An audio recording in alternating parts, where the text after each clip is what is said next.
Part 4, Targeted. Chapter 20, A Death Threat Against Me. One day, in early 2012, we were in Karachi as guests of GEO TV, and a Pakistani journalist who lived in Alaska came to see us. She had seen the New York Times video and wanted to meet me. She also wanted to take my father aside to tell him something. I noticed that she had tears in her eyes, that she and my father walked over to the computer. They looked troubled and hurriedly shut down whatever they'd been looking at. Short while later, my father's phone rang. He took the call out of earshot and came back inside looking very gray. "What is it?" I asked. "There's something you're not telling me." He had always treated me as an equal, but I could see he was trying to decide whether to protect me from this thing or to share it with me. He sighed heavily, then showed me what he'd been looking at on the computer. He googled my name, Malala Yousafzai. The Taliban said, "should be killed." There it was, in black and white, a death threat against me. I think I had known this moment might come someday. Now here it was. I thought back to those mornings in 2009 when school first reopened and I had to walk to school with my books hidden under my scarf. I was so nervous in those days, but I had changed since then. I was 3 years older now. I had traveled and given speeches and won awards. Here was a call for my death, an invitation from one terrorist to another saying, "Go ahead, shoot her." And I was as calm as could be. It was as if I was reading about someone else. I took another glance at the message on the screen. Then I closed the computer and never looked at those words again.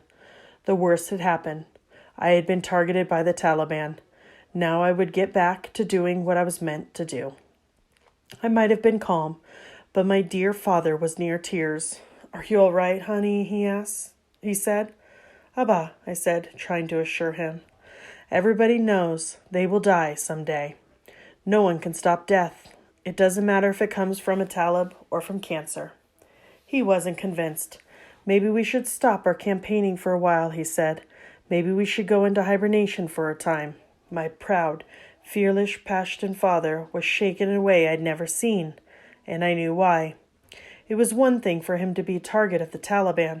He was always said, "Let them kill me. I will die for what I believe in." But he had never imagined the Taliban would turn their wrath on a child, on me.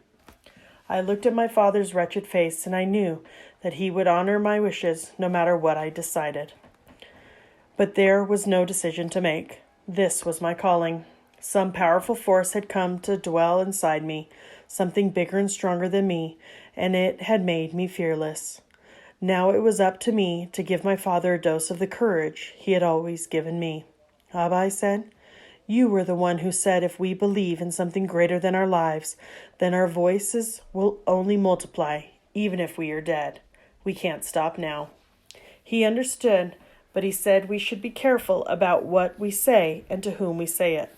On the trip back home, though, I asked myself what I would do if a Talib came to kill me.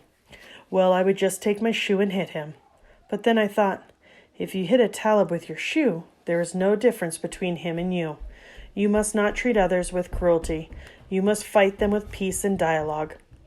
"Malala," I said to myself, "just tell him what it is in your heart. That you want an education.